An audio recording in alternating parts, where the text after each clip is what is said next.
Hey folks, Nick here from Another BookTube channel. Today, taking a look at the Residence Freak Show comic book.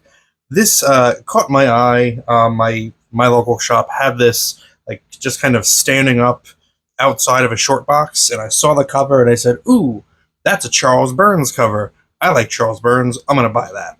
And I bought it, and I was really glad that I did. There's a lot of really good artwork in here. This is something that I did not know existed. And I had no idea who the residents were. There is a just explanation in the back. There's an essay, not essay, just a letter explaining that the residents are like a multimedia art collective. They do like rock music, but they also do a lot of like visual arts stuff, and they'll do like public appearances. And they are these guys that dress like this eyeball character here. They wear like eyeball head masks when they do their shows, and apparently they were working on a new album. When the concept of the album was a freak show, a carnival sideshow, and so this comic was done in conjunction with that as like a tie-in. So the stories and the characters are based on lyrics from the album that I've never listened to. I have no idea if it's good. Again, just found out that the Residents even existed from reading this book here. But it's a nice book. It was published by Dark Horse, and love the design of it. All the eyeball motif. I guess that's fitting in here with the band. There's a little bit of an introduction explaining the origins of freak shows and how they don't really exist anymore. We don't use the term freaks generally anymore. But is that really a good thing? Because freak shows, while a terrible exploitation of these people with disabilities, it at least was like a source of income for them. Whereas now we still gawk at them on the streets and point at them, but now they don't get paid for it. That's kind of the sentiment of this opening here. Whether you agree with that or not, I'm not saying I agree with it or not. I'm just relaying to you what it says. The framing device is that a bunch of people are going to the freak show, and they're going to go look at the freaks. All of these sequences where we cut back to that framing device are drawn by Kyle Baker. I really like his artwork. Kind of reminds me, it's kind of like a Sam Keith kind of. And it begins with everyone comes to the freak show to laugh at the freaks and geeks. Everyone comes to the freak show, but nobody laughs when they leave. And we get like those expressions on their faces of everybody really excited and happy and laughing when they're walking into the tent. They're all in a good mood, but then when they get there, they're horrified by what they see. This is the ringmaster guy that speaks with a heavy accent. I find this really irritating when writing leans into the accent of the character, because it just makes it more difficult to read. Like it takes an extra beat, and that's kind of annoying. Like, just let me read it. Like, ladies and gentlemen, step this way. You will see on display a collection of the strangest specimens. Like, just like, we don't need that. It's too much. But the first story is Harry the Head, and the art is by Brian Bolland. And oh man, any chance you get to see a full story illustrated by Brian Bolland, you gotta take it. Makes this book worth buying on its own. Just seeing a Brian Bolland story that I had never seen before. So this is about the string bag lady. That's what these people call her. She's walking through the town holding a melon in a string bag, and everybody is talking about her. Like, ooh, that's her. I almost thought that was, what's that in the bag? I almost thought it was this, people are gawking at her. They're milling around together, watching her walk by. And she's got a pure white dress on, but on the bottom, you kind of get this glimpse at a little bit of a design down there. That'll factor in later in the story. And we then go back in time to what they're talking about. Why is this woman such a pariah? Why are mothers hiding their children's faces when she walks by. Something that I love about Brian Bolland, I think something that he does better than anybody, is capturing those little wrinkles in between the eyes on the forehead when a character, like just that facial expression is like when the eyes are kind of like the eyebrows are moving in some way. You get those creases in the eyebrows. You see it again on here when we meet Harry the Head. As you can see, that's where he gets his name. He's just a head. But first, we see some of the other sideshows as well, with the string bag lady in the audience. Mostly just, not reacting, face kind of similar. Everyone else around her is reacting, but she is, who knows what she is. We kind of project our emotions onto her face throughout this story. We meet this guy. This is a man made of jelly. He's got no bones. This guy's got an enormous growth coming out of his stomach. This is Worm Lady Wanda, worm sucking fat lady. I got an eyeball with a top hat, so that's the Residence again. And then we meet Harry the Head, who shouts insults at the audience. He is a curmudgeon, very unkind head. But she is captivated by him. We get the only facial reaction, which is just that her mouth opens slightly. So she's kind of captivated by him, and she ends up taking him. She ends up kidnapping him, bringing him home. And yep, I'm sorry, I had to cover the boobies because I don't want this video to get flagged. But she's doing, weird stuff with this guy. She's into it for some reason, but he also, for some reason, is not into it. He treats her very poorly. He calls her Griselda, so I guess that's her name. He calls her a vapid, brainless floozy, fetch me my brushes, I wish to paint. And we see that even though he is just a head, he is a somewhat talented painter. And her body language, I guess she's upset that he's not reciprocating the love that she feels for him. Again, who knows why, but some people are strange. This is a very simple effect that I love, just to show that these curtains are kind of lace and sheer. Just putting down some screens on the legs there to indicate there's like a lower value. Very simple trick, but works really well. Also great, Brian Bolland drawing in pen and ink, rendering a painting with pen and ink, and it looks really good. Griselda, Stringbag Lady, goes into town to try to sell his artwork, and the people don't want it, and she takes him out, and he screams at them that they don't appreciate his genius, and just calls them terrible names. She gets threatened, people pull guns on her,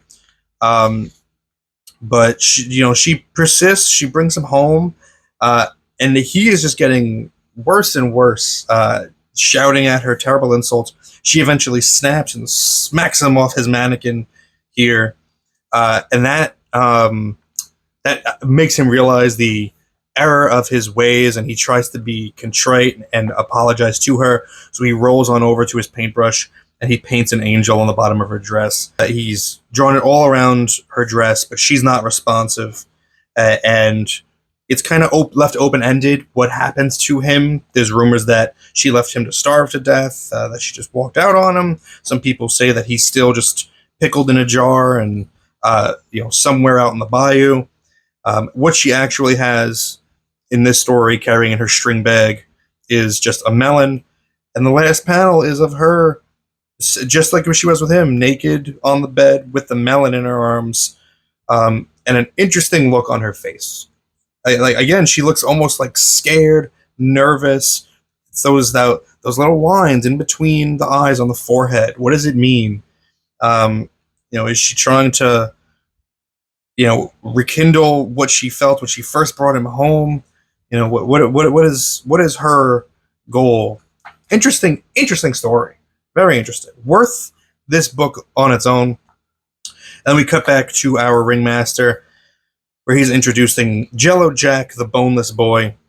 This story is art is by Matt Howarth, and it's about these really pretentious art collectors who this one here is showing off his newest acquisition, which is a freak in a bottle, and it's Jello Jack.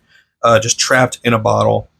And it's the sad story of him being a sideshow and being trapped in this bottle. Something that I really like here that I haven't seen before is this guy's telling the story of how he found Jack. He found him at the freak show, and the way that he shows that it's a recollection or flashback is the word bubble is coming out of him, and it becomes the entire panel. Like, it's not just a word bubble; it is like the full panel is his speech, and you see it again here where it's coming out, and then it becomes the full picture panel. Oh, that was a unique storytelling device. I don't know that I've seen that before. Throughout the story, these jerks are looking at Jello Jack and just talking about him. He's called a blissful idiot. Meanwhile, Jello Jack is thinking about what he would do to get his revenge if he had bones. He imagines being like an enormous owl, that big barn owl that could scoop them up and drop them into the sun. And just the art's really good. I think I don't know anything about Matt Howarth, but yeah, I like what I see from Howarth here. And the story just ends with Jello Jack sobbing in his jar, and this woman here does show a little sympathy for him at the end, just calling him the poor little kid. We go back really quickly to the ringmaster, who introduced Wanda the Worm Woman. This is a painted story by John Bolton, and it is one of the more esoteric ones. As you can see, I think these must just be lyrics from a song from the album. And it's just about this great big woman who eats worms. That's just kind of her deal. They're disturbing, disgusting paintings. They look great. But all very, very sad. I think all of these stories have just a tinge of sadness at the end. Except for this one. This one is just freaking messed up. Mickey the Mumbling Midget. Their words, not mine. This art is done by, I forget every time, Savage Pencil. And this is Mickey, I guess, this monstrous little being. He escapes from the carnival. Oh, God. I don't even want to talk about this story. It's so nasty. I will stop really quickly to talk about the lettering, which I really like. This is another thing I don't know that I've seen before, where first of all, the letters are big blocks, and they're the big block lettering, which allows for something like this, where the word bubble is actually black in the background, the letters are white. I don't know that I've seen that before. I've only ever seen white word bubbles with black text. So that's kind of interesting. But yeah, Mickey escapes and finds a border collie.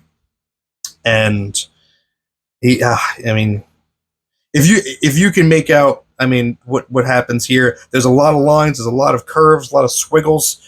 So hopefully, maybe you can't tell, but he violates the dog. It's not pleasant. This is kind of nasty. This is like pure underground comics to me that worked its way into here. Herman the Human Mole is next by Richard Sala. This is a very interesting and different style from everything else we've seen in the book as well. You've heard of Bigfoot cartooning. I call this tiny hand cartooning. Look at how tiny all these hands are. Herman is a man who looks like a mole, kind of like the Mole Man from Fantastic Four.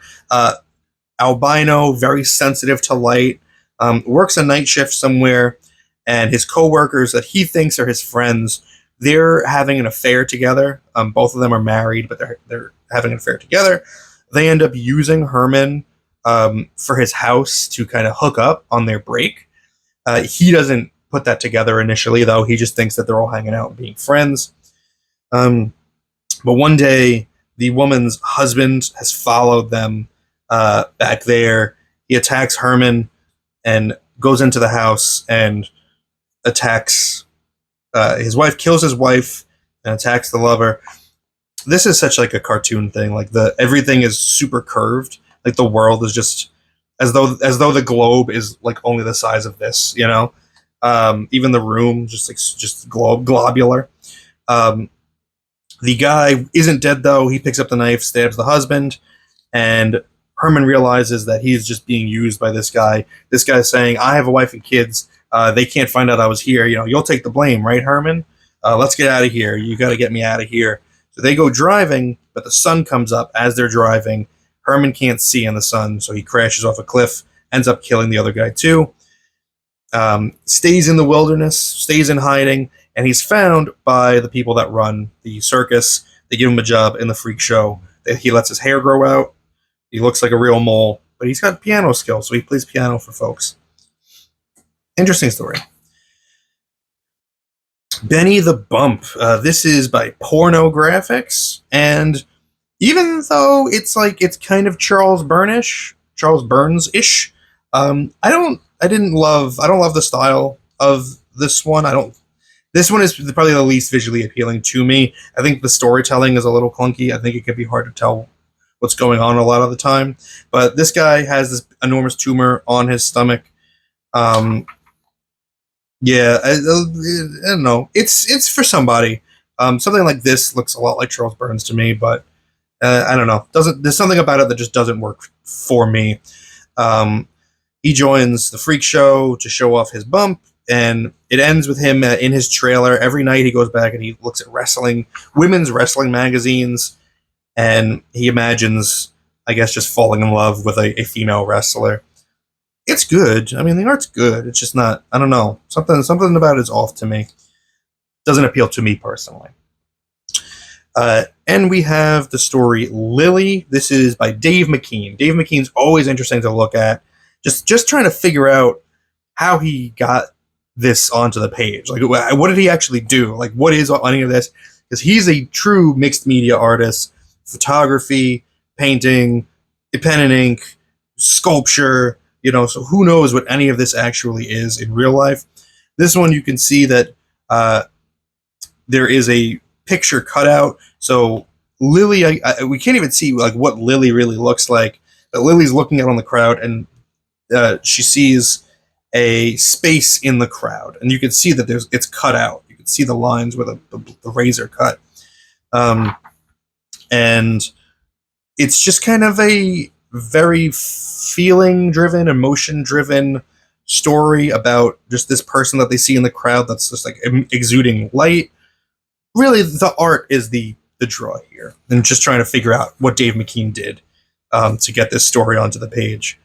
It's really cool looking. An artist unlike any other in comics. I do like that the final panel is in the exact spot. It's the cutout. It's the image that was cut out from that initial page. Looks great.